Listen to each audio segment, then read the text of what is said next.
Top stories. Iran's Supreme Leader Ayatollah Ali Khamenei warned that any future U.S. attack would be met with retaliation on American bases across the Middle East. In his first public comments since the Iran-Israel ceasefire, he also dismissed U.S. claims of success in damaging Iran's nuclear sites. Israel has halted aid to northern Gaza over alleged Hamas theft, which both Hamas and local clans deny. Meanwhile, Spain's prime minister has accused Israel of committing a genocide, and the US has approved $30 million in funding for the Gaza Humanitarian Foundation, according to media reports. A drone has hit Kursk in Russia, injuring a Chinese war reporter, prompting Moscow to urge United Nations action, according to media reports. Meanwhile, Ukraine has also launched a drone strike on Russia's Volgograd region, temporarily halting traffic on a key Don River bridge.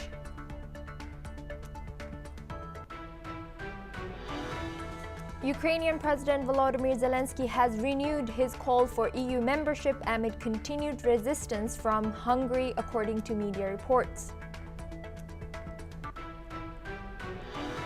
India's Defense Minister Rajnath Singh called for a permanent solution to the border dispute with China during talks in Qingdao on the sidelines of the SCO defense ministers meet. Meanwhile, US President Donald Trump has hinted at a potential separate trade deal with India to further expand US market access, according to media reports. China has confirmed a framework trade deal with the United States that includes lifting restrictive measures and removing non-tariff barriers agreed in Geneva talks. The agreement aims to ease trade tensions and expedite critical exports like rare earth minerals. Hungarian Prime Minister Viktor Orban has warned of legal consequences for organizing or attending the banned Budapest Pride March this weekend, according to media reports. Ukraine accuses Bangladesh of importing stolen wheat from Russian-occupied areas, plans to urge EU sanctions, also claiming despite 4 official letters, Bangladesh has not responded, according to media reports. Meanwhile, Moscow denies theft, claiming the territories now belong to Russia, according to its local officials. Tensions are rising in Washington after President Donald Trump threatened to prosecute Democrats for allegedly leaking details of U.S. strikes on Iran's nuclear sites. The airstrikes, part of Operation Midnight Hammer, targeted facilities at Fordo, Natanz, and Isfahan last week. Trump claims the missions totally obliterated Iran's uranium program, but a leaked defense intelligence report suggests the impact was less severe, possibly only setting Iran back by months. That leak has sparked fury in the White House, which is now limiting Congress's access to classified briefings. Democrats say the administration is misleading the public. Senator Chris Murphy says Trump's claims are delusional, while Republican Senator Lindsey Graham says the strikes weakened Iran. The Financial Times reports most of Iran's highly enriched uranium was never at the sites hit. Defense Secretary Pete Hegseth defended the strikes, calling media coverage unfair and reaffirming CIA intelligence that Iran's nuclear program has been set back for years. The FBI is now investigating who leaked this intelligence. Senator Mark Warner dismissed Trump's threats, saying any leak, Republican or Democrat, should be prosecuted, but added the White House itself often misuses classified information. Now we have guests joining us for this discussion, Ali M. Abushbak. He's a Middle East Affairs researcher, joining us live from Cairo, Egypt. Thank you, Ali, for joining us today. Good to see you. With reports that Iran moved 400 plus kilos of uranium before, and contrasting claims about the damage to Fordo, Can we trust the strike assessments, and how does that relate to negotiations that will take place now on? Thank you so much for having me again. The things is, I guess, since 22 of June, there is a crisis in the American society after the American targeting and airstrike on to the Iranian facilities, nuclear. So I guess now that American society is divided to many divisions according to this attack about the destruction on the about destruction in the facilities of the Iranian missiles and Iranian nuclear program and the impact of this bombardment. Also, despite that Donald Trump, he empathized that it's deeply impacted the program and it's make it back for a years. Also, we have witnessed several of statement from Iran that that nuclear program it's not impacted, and we hear that from many of observable people and from many peoples who's in American politician and from the Iranian people as well as. So the thing is also, yeah, the day before yesterday, last week, Donald Trump, he released a statement that he's going to negotiation table with Iran. Despite that, also Iran is not confirmed that and is still examining and study that they should return to the negotiation table with America, especially after the airstrike on 22 June. So, and as I mentioned yesterday, it's deeply impacted the trust between Iran and America after this airstrike. Up to now, there is no confirmation is either Iran is going to accept the offer to going back to negotiation table or no. But despite that, it's deeply impacted because it's, America, it's become a part of the conflict, and not only Israel, after this attack. This is one side. Secondly, that Donald Trump is acting as a superiority because of confirmation and empathizing that the Iranian nuclear program is deeply impacted, while most of the international media and outlets confirm that may it's impacted a less and make it back for a month, not a year, like what Donald Trump he believe in. Yes. And Ali, since you are in the Middle East, I would like to also ask and know, maybe would you like to share how is media over there covering this situation, and are they skeptical of the claims made by White House and different claims made by intelligence?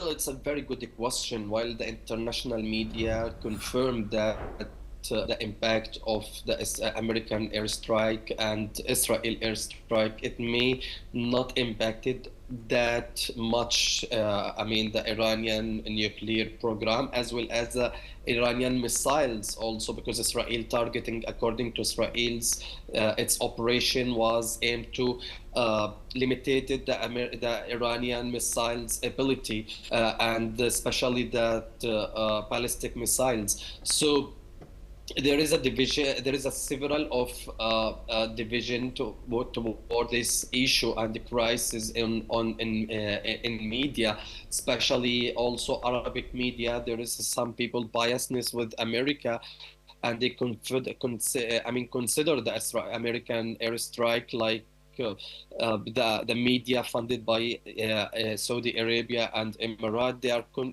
they believe in that the narrative of Donald Trump, while also meanwhile also that the media that funded by Iran and its advocacy in the area in the region, they consider this airstrike is limited the impactation, and there is a limited for impact in the Iranian nuclear weapon and Iranian nuclear missile. Also, in some people, some media and some expertise, they consider that Iran a nuclear weapon. It's a peaceful nuclear weapon, and it's a peaceful nuclear program. It's aimed to the generating a power, unlike what it's a common on media that Iran it's trying to develop its nuclear to weaponizing it. They consider this as a propaganda to find any excuses to target Iran and the facilities of nuclear in Iran. And what we have witnessed last week and during the 12 day of conflict between Iran and Israel, there is a several of division on social media coverage, on media outlets coverage, while people consider it as an attack and other people they consider it as a Israel has a right to self-defense itself.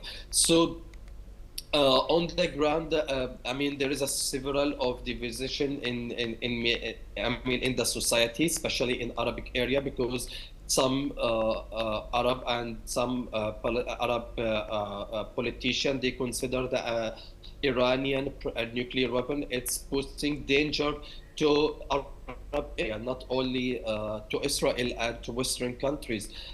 This is what they believe, like that the region in Saudi Arabia and Emirat and Bahrain, and especially Gulf country, who's has a several of crisis with Iran and has a historical bad relationship with Iran. So Iranian proxy people and Iranian proxy supporter, they consider Iran has the right to defend itself and has a right to develop its nuclear weapon as a weapon to defend itself. Thank you very much, Ali M. Abushbak, for sharing that insight. You will stay with us for our next news. In a major shift in U.S.-Iran relations, President Donald Trump's administration is considering a plan to allow Iran access to as much as $30 billion to build a civilian nuclear energy program. This, according to a CNN report, comes days after the U.S. bombed 3 of Iran's key nuclear sites, Isfahan, Fordo, and Natanz, alongside Israel's under Operation Midnight Hammer. The U.S. envoy Steve Witkoff allegedly discussed the plan in a secret meeting with Gulf partners last week. The deal would involve Gulf allies, not the U.S. directly, funding a non-enrichment nuclear program for Iran, contradicting Tehran's long-standing demand to enrich uranium for energy. The package could also include lifting certain sanctions and unfreezing Iran's access to $6 billion in foreign accounts. One idea reportedly involves replacing the underground Fordo site with a new civilian facility. Trump has said talks with Iran could begin next week, but Iran's Foreign Minister Abbas Araghchi has denied any such plans. Meanwhile, reports claim Iran moved 400 kilograms of uranium to a secret location before the strikes. Trump says the strikes obliterated Iran's nuclear sites, but some reports suggest the program was only delayed. Defense Secretary Pete Hegseth has dismissed those reports, saying he's seen no evidence of a moved stockpile. Now we go back to our discussion with Ali M. Abushbak. He's a Middle East Affairs researcher joining us live from Cairo. Thank you, Ali, for staying with us. If this 30 billion civilian nuclear investment is funneled through Gulf states rather than the U.S., how credible is the funding model that relies on Gulf allies rather than U.S. tax dollars? And what are the political and financial risks involved on behalf of Iran, or on point of view from Iran? Thank you, Usuma. I think this investigation is very important for both of sides, and it must be clear for the public opinion. And about the financial, it's completely.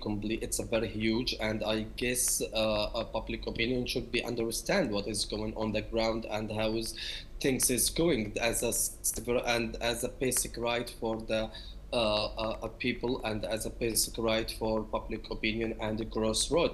So the thing is, it's not impacting Iran because Iran also we have witnessed for several of year and numerous of year suffering from the American economical sanction and they could tolerate with it, and it's not impacting that much Iranian community because of Iran has a several of source and Iran is could tolerate with it. But in my opinion, may this from what we have witnessed that during the Donald Trump visit, the Arab leader they spend a several huge money to fund to invest to American economy, and which impacted the Arab regional more than more than Iranian area. Ali, I think this message that has come from US in shifting and issuing or offering $30 billion, such has taken surprise for many of us. And what do you think made US come to this conclusion or giving such offer? Do you think they have figured out the intensity or the advancement that Iran has reached with its nuclear program? And what do you think this was moved by, this decision made by US? Also, the thing is about Iranian nuclear program. It's not got much that impacted, and I guess Iranian has a deal with it. I mean, in my opinion, that will not impact, as I mentioned, Iran nuclear weapon. And it's a very huge number. There is no doubt about it. But also, as I mentioned, it could be it will not let that much impacted. Thank you very much, Ali M. Abushbak, for joining us all the way from Cairo and sharing that insight. Now we move on to our next news. The EU has received a new trade proposal from Washington. According to European Commission President Ursula von der Leyen, she confirmed the document's arrival but did not disclose what the US is demanding. Let's listen in. I briefed leaders on the current state of play in our trade talks with the United States. President Trump and I had a good discussion at the G7 summit in Canada. Back then, we agreed to speed up the work with a clear goal, an agreement before the 9th of July. Today, we received the latest US document for further negotiations. We are assessing it as we speak right now. So our message today is clear. We are ready for a deal. At the same time, we are preparing for the possibility that no satisfactory agreement is reached. This is why we consulted on a rebalancing list, and we will defend the European interest as needed. In short, all options remain on the table. German Chancellor Friedrich Merz is urging Europe to strike a quick and simple deal with the United States, not a slow and complicated one. Here's what he said. Ich habe deswegen auch mit den Kollegen zusammen gesagt, lass uns jetzt bitte schnell zu einer Lösung kommen. Ich habe unter anderem auch auf einzelne Industrien hingewiesen, die wir in Deutschland haben, die chemische Industrie, die pharmazeutische Industrie, der Maschinenbau, Stahl, Aluminium, Automobilindustrie, die werden zurzeit alle mit so hohen Zöllen belastet, dass das die Unternehmen wirklich gefährdet, und deswegen lieber jetzt schnell und einfach als langsam und hochkompliziert. Wir müssen jetzt schnell zu einem Ergebnis kommen. Und darüber sind wir uns auch alle einig gewesen, da gibt es überhaupt keinen Dissens. The US Trade Representative's office has yet to respond to the latest proposal. Although the EU and US have been in talks for weeks, the Trump administration has shifted its focus to the Iran nuclear issue and maintaining its trade truce with China. With a July 9th deadline set by President Donald Trump fast approaching, the pressure is on, or the US could double tariffs on EU imports from 10% to 20%. Now we have guest joining us for this discussion, Jacob Janda. He's European Values Center expert. He's joining us live from Prague, Czech Republic. Thank you for joining us today. Welcome to NewsX World. The EU has received a new US trade proposal based on current dynamics. What do you think Washington is demanding behind closed doors? Well, likely the conversation is about the scope of the amount of tariffs which are being put between European Union and the United States in terms of specific trade areas, but also usually the discussion from the United States comes focused on regulatory movements inside of the European Union, because the US government claims that European countries are also putting non-tariff barriers on trade with the United States. So that's definitely happening, and the conversations are tough, but I understand that they are moving right to the right direction, you could say. So that's where we are now. And Jacob, is this proposal a real starting point for compromise or a power move to force EU concessions before the July 9 deadline? I don't know the detailed substance of it at this moment, but I understand that there is quite a lot of, let's say, positive attitudes in Brussels, in the European Commission, that finally there is something on the table from the American side, which also means that there is something to negotiate over. Because what the European Commission struggled with was basically getting very little responses from Washington, D.C. in recent weeks. So this is the positive part, that there is some movement finally. And we see Germany's chancellor pushing Europe towards a simple and quick agreement. Could these trade tensions fracture EU's unity, especially with France and Germany appearing to diverge, according to you? I believe there are always different opinions inside of the European Union because we are quite a big club of many nations, so that's quite natural. But when it comes to trade policy, because the way how it's handled by the European Commission, not by individual EU member states, that makes it quite easier, let's say, in negotiating with such a big players like the United States or China. So in that sense, that seems quite positive. And I don't think there will be any more fracturing currently on the trade negotiations. The important thing is also that we just had the NATO summit in Hague, where most of European nations are members of NATO, and they all agreed on the defense spending plans, which was a big issue or huge issue on the agenda with the United States. And this being already confirmed, that might open a lot of new doors. And Jacob, building on that, if the EU accepts a deal skewed in America's favor, how might that impact its trade leverage with China as well as India? I believe, China really wants to put the comprehensive agreement on investment between EU and China back on the table. There is very little interest by some of the EU member states. China wants to put it on the table, so there might be some negotiations in the upcoming EU-China summit, but the expectation is that there will be no real movement because of the aggressiveness of Chinese government economic or trade tactics when it comes to approaching European market. So likely there will be just a lot of talk, but very little direct action in the trade policy. That's the expectation.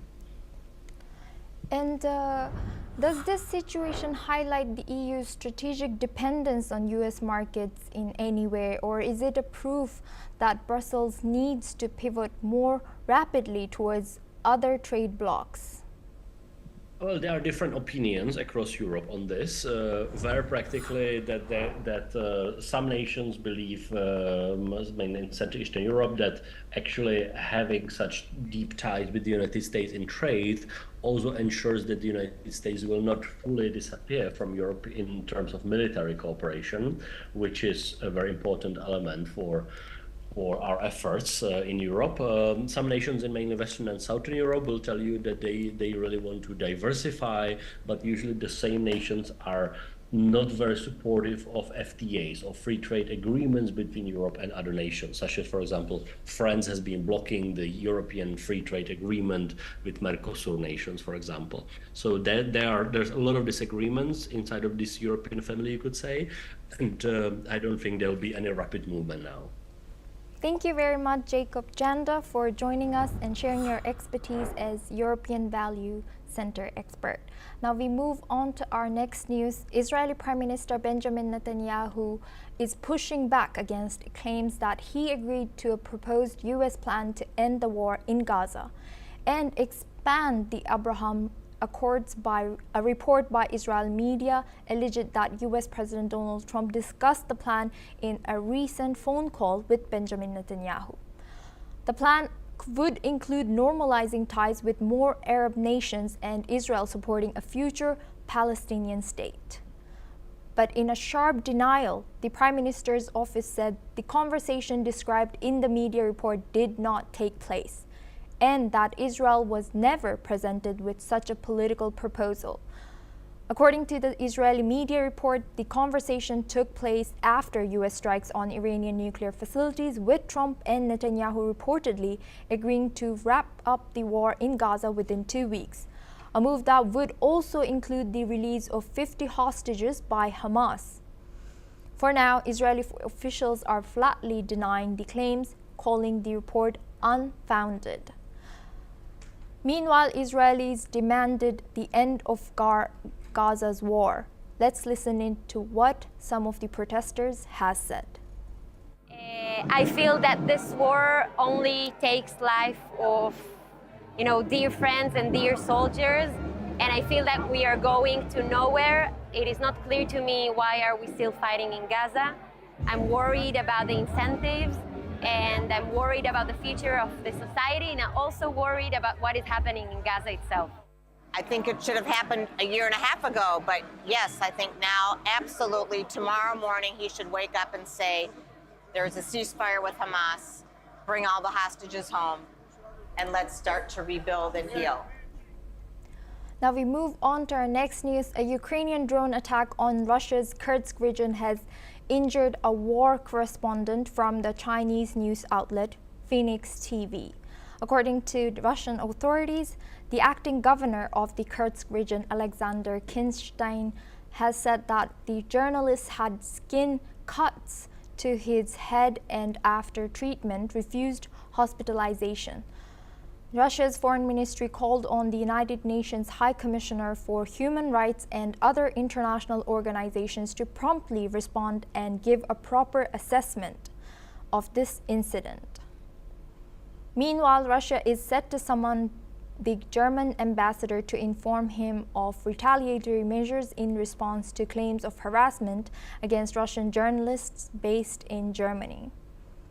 Russia has clashed repeatedly with Germany over the issue and expelled a German correspondent and cameraman last November in what it said was a symmetrical response to German moves against Russian state TV journalists. Russian Foreign Ministry spokeswoman Maria Zakharova has said Germany was applying undue pressure and harassment against Russian journalists and their family members. She has previously spoken of passports being revoked and limits on journalists' freedom of movement. Here's what she has said on this issue. То, что сейчас творится в Германии властями этой страны в отношении российских журналистов и средств массовой информации, это уже запредельный цинизм и нарушение всех взятых на себя обязательств. Власти Германии не прекращают практику систематических притеснений аккредитованных в этой стране российских журналистов. Различные формы административного давления, травля, пропаганда, целью которой является уничижительное отношение, формирование уничижительного отношения к российским журналистам. Все это теперь применяется не только в отношении самих СМИ, как юридических лиц, и не только на журналистах это все сказывается, но теперь еще и на членах. Moreover, in a related development, the first female U.S. ambassador to Russia, Leyen Tracy, is leaving her role after serving through one of the most difficult periods in relations between the two countries. Her departure comes as Russia and the United States discuss a potential reset in their ties, which sharply deteriorated after Moscow launched its full-scale war in Ukraine in 2022. In an embassy statement, Tracy emphasized the importance of maintaining dialogue and expressed pride in her role, though her successor has yet to be named. Now we have guests joining us for this discussion, Gautam Mukherjee. She's a senior journalist. Thank you, Gautam, for joining us today. Welcome to NewsX World. How does the injury of a Chinese journalist as well as previous journalists being complaining about the situation in Russia's Kursk region shape global perception of press safety in war zones? Well, there is always a risk of injury if you are covering the news in a war zone. And this time, very unusually, because normally you don't hear of Chinese reporters or Chinese teams being injured, but it has happened. Luckily, nothing much. It didn't call for hospitalization. It's cuts and bruises. That has, not been too bad. It could have been much worse. And is Russia using this incident to politically leverage its relationship with China while blaming Ukraine? Or is it a genuine concern about journalists' security, according to you? Well, I think China is supporting Russia, and to that extent, a Chinese journalist being injured even slightly is of concern to Russia. As far as Ukraine is concerned, it is, probably guilty of attacking or either accidentally or on purpose, not combatants. Attacking journalists is not part of war, and the fact that they have done this, either intentionally or inadvertently, is a point of discussion, certainly. And building on that, now why is Russia summoning the German ambassador at this point in time? And does this represent a genuine grievance or a maybe geopolitical counter move? Well, I think that is coincidentally happening, but if Russian journalists are being harassed in Germany, it is certainly something for Russia to take up. Everybody in the journalistic community is not a combatant and cannot be roughed up or treated badly in any country. You can expel them, but if you have them there, you have to treat them fairly. And Gautam, looking at a bigger picture here, to what extent does this exchange regarding journalists' treatment signal a wider diplomatic tilt between Russia and Western nations now? Well, the longer this war drags on, the more such friction is happening outside of Ukraine amongst the European countries that are supporting Ukraine and Russia. So Russia has threatened to retaliate with German journalists that are in Russia. So this is another signal that this war, which has dragged on for years, should be brought to an early close. Thank you very much, Gautam Mukherjee, for joining us today as a senior journalist and sharing your expertise. Now we move on to our next news. Tensions are rising again surrounding Iran's nuclear program. that are escalating fast, and now the head of the UN's nuclear watchdog says his number one priority is getting inspectors back into Iran.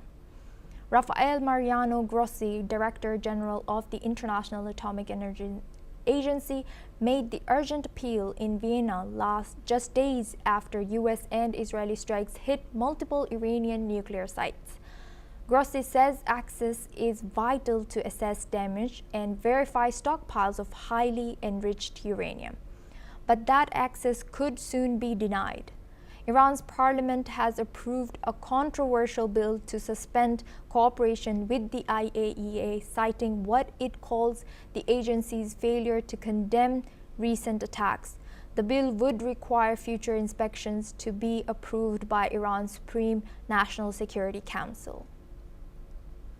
Parliament Speaker Mohammad Baqir Ghalibaf says Iran will now accelerate its civilian nuclear program, even as the world worries about a deeper nuclear crisis. The fragile ceasefire between Iran and Israel announced earlier this week by US President Donald Trump on his social media is still holding for now. But global leaders are warning of long-term consequences. French President Emmanuel Macron called the US strikes effective, but warned the worst outcome would be Iran's withdrawal from the Non-Proliferation Treaty. Russia also weighed in, urging Tehran to keep cooperating with the IAEA while acknowledging that Parliament's vote is not binding. Let's listen in to the Russian leader. Мы заинтересованы в том, чтобы сотрудничество Ирана с МАГАТЭ продолжалось. Мы заинтересованы в том, чтобы все уважали неоднократно делавшиеся заявления Ирана, верховного лидера Ирана, о том, что Иран не имеет и не будет иметь планов создания ядерного оружия. Germany's foreign minister called the Iranian vote a totally wrong signal, as fears rise of a nuclear deal unraveling completely. This is what the German foreign minister has said. Diplomatie beschritten werden. Mit meiner kanadischen Amtskollegin war ich mir heute einig. Die Führung in Teheran muss endgültig, klar und transparent sagen, dass Iran keine Atomwaffe anstrebt. Das ist die gemeinsame Haltung der E3 und der USA. Die vom iranischen Parlament beschlossene Suspendierung der Zusammenarbeit mit der Internationalen Atomenergiebehörde ist in diesem Zusammenhang das völlig falsche Signal. Ich fordere die iranische Regierung auf, diesen Weg nicht einzuschlagen. Now we look at Russia-Ukraine conflict. In a fresh escalation of the Russia-Ukraine conflict, Russia unleashed a massive overnight assault, firing 363 drones and 8 missiles into Ukrainian territory. The Ukrainian Air Force claims to have shot down 359 drones and 6 missiles. However, despite these defensive strikes, managed to hit a Starokostia in the west, a city that houses a crucial Air Force base. Meanwhile, Russia has seized control of 2 more settlements in eastern Donetsk, even as Ukraine claims to have halted a Russian advance in the Sumy region on the same day. The Russian Defense Ministry says its forces captured the villages of Novoserhivik and Shevchenko in the last 24 hours. It adds that troops struck Ukrainian air defense radars, drone production sites, storage depots, and ammunition warehouses across 152 locations. And lastly, Russia has launched a brutal missile offensive that's now overwhelming Ukraine's defenses. The upgraded Iskander-M is outsmarting and outrunning US-made Patriot systems, while Russia's Tornado-S rocket launchers relentlessly strike Ukrainian positions using smart munitions. Ukraine's air defenses are buckling, and the battlefield is shifting rapidly. President Zelensky is urging the West for more Patriots, as both missiles and time run dangerously low.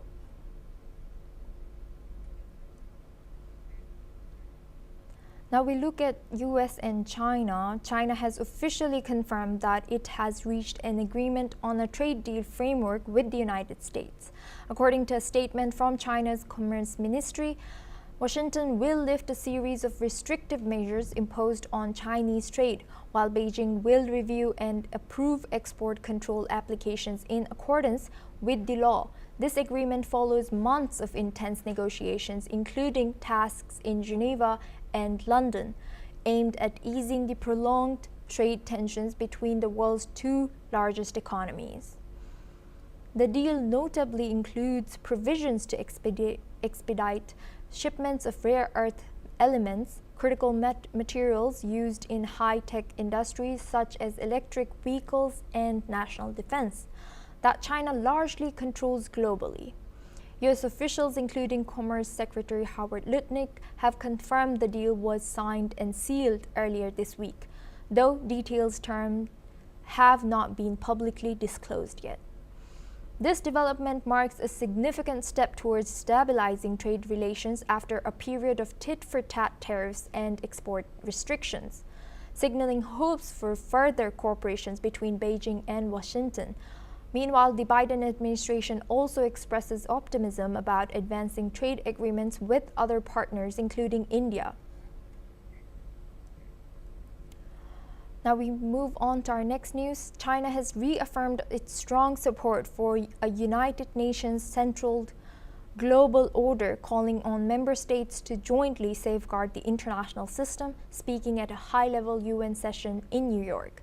China's permanent representative stressed that the UN should remain the core platform for global governance. He urged countries to uphold true multilateralism, respect the purposes and principles of the United Nations Charter, and reject power politics, unilateral sanctions, and interference in other states' affairs.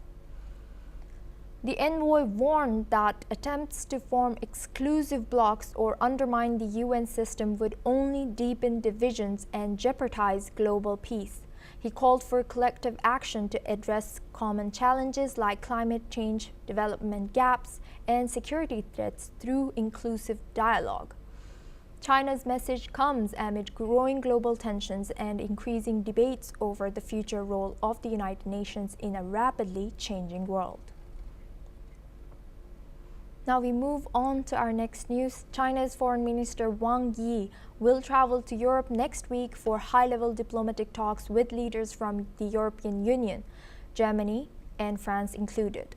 Wang is scheduled to meet EU Foreign Policy Chief Kaja Kallas in Brussels for the 13th round of the China-EU high-level strategic dialogue. In Germany, he will hold discussions on diplomacy and security with Foreign Minister Johann Wadepool. The two will co-chair 8th round of China-Germany strategic dialogue in diplomacy and security. In France, he's set to meet Europe and Foreign Affairs Minister Jean-Noël Barrot, while in Brussels, Wang will also hold talks with Belgian Prime Minister Bart de Wever and Deputy Prime Minister Maxime Prévost. The Chinese foreign minister's mission will also focus on finalizing details for the China-EU summit in Beijing on July 24th to 25th, which will mark 50 years of diplomatic ties amid escalating trade and tariff disputes. China's Commerce Ministry has urged the United States to abolish its tariffs. China's Commerce Ministry is urging the United States to lift its tariffs, while Beijing pushes for global justice through cooperation with SCO member nations. Meanwhile, China is warning NATO to stop stoking confrontation.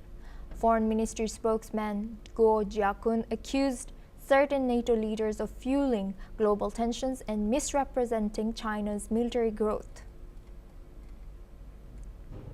Now we stay in Asia. Indian Defense Minister Rajnath Singh has highlighted the necessity of solving the complex border issues between India and China through a structured roadmap of permanent engagement and de-escalation.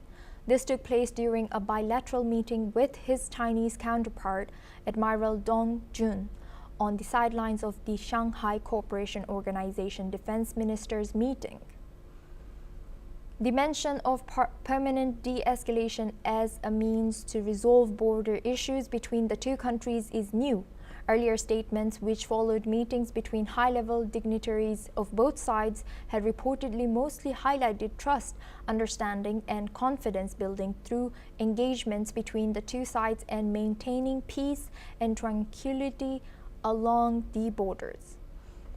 In a statement, Defense Ministry said the two ministers held in-depth discussions in Qingdao on the need to maintain peace and tranquility along the Indo-China border. It said that Singh acknowledged the work being undertaken by both sides to bring back a semblance of normalcy in the bilateral relations, while stressing border management and the need to have a permanent solution to border demarcation. This is Indian Defense Minister's second engagement with his Chinese counterpart since October 2024, with both sides agreed to disengage in eastern Ladakh after being engaged in a military standoff for more than 4 years. This SCO meeting was his fourth bilateral meeting with a Chinese defense minister. Now we stay in Asia. A powerful shakeup in China's top military command and another sign of President Xi Jinping's widening anti-corruption crackdown. Today, China's top legislature formally removed Admiral Miao Hua from the Central Military Commission, the country's most powerful military decision-making body. The announcement was made through state news agency. Miao, who is 69 years of age, had already been under investigation since November for what Chinese authorities described as serious violations of discipline, a phrase widely understood to mean corruption. He was once the political chief of the People's Liberation Army and was elevated to the CMC by President Xi himself during their overlapping time in Fujian province, but now his name and photos have been quietly scrubbed from the Defense Ministry's website, and his removal from the national legislature has been confirmed. This is just the latest move in Xi's sweeping anti-corruption purge, which has ensnarged more than a dozen generals and even defense industry leaders. Notably absent from public view is General He Wei-dong, the PLA's second highest ranking officer and another Xi ally. He hasn't been seen since March and has missed major military and political events. The Defense Ministry claims it's unaware of any investigation. The pattern follows other high-profile military purges, including the removal of former Defense Minister Li Shangfu and PLA Rocket Force Commander Li Yuchao, both ousted for similar violations. Now we move on to Africa. In a major diplomatic move, Rwanda and the Democratic Republic of Congo will sign a peace agreement in Washington today. The deal aims to end years of bloodshed in eastern DRC, where thousands have died in conflict involving the M23 rebel group. The White House confirms that President Donald Trump will meet the foreign ministers of both countries ahead of the signing. U.S. Secretary of State Marco Rubio will also be present. The agreement promises to respect territorial integrity and disarm all non-state armed groups. It also outlines future economic cooperation, a move critics call a cover for resource exploitation. The deal, mediated by Qatar and Trump advisor Massad Boulos, has faced scrutiny for lacking details, especially on security withdrawals and mineral rights. Nobel laureate Denis Mukwege warns the deal could legitimize Rwanda's alleged aggression. Rwanda denies supporting M23 but demands actions against the Hutu-linked FDLR. Meanwhile, the DRC insists Rwandan troops must withdraw. Despite the uncertainty, the U.S. says the agreement marks a first step towards lasting regional peace. A summit between Trump, Kagame, and Tshisekedi Sekedi is expected later this year.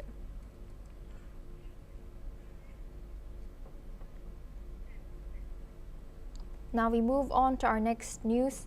Anna Wintour has stepped down as head of editorial content at American Vogue, a position she's held for nearly 4 decades. Wintour, who took over as editor-in-chief in 1988, has become one of the most influential figures in fashion. Under her leadership, she helped raise over $300 million for the Costume Institute at New York's Metropolitan Museum of Art. She'll remain as Vogue's global editorial director and chief content officer for Condé Nast, which also publishes The New Yorker, Vanity Fair, and GQ. Earlier this year, President Biden awarded her the Presidential Medal of Freedom, America's highest civilian honor. Vogue confirmed that a new U.S. editorial head will now oversee daily operations and report directly to Wintour, allowing her to focus more on Vogue's global strategy. Anna Wintour, long synonymous with Vogue, took on a broader role in 2020 as Condé Nast's global chief content officer, overseeing flagships like Vanity Fair, Wired, GQ, Architectural Digest, Bon Appetit, and Condé Nast Traveler. Now she's handling over the reins of American Vogue, not as a retirement move, but as part of a sweeping company-wide restructure.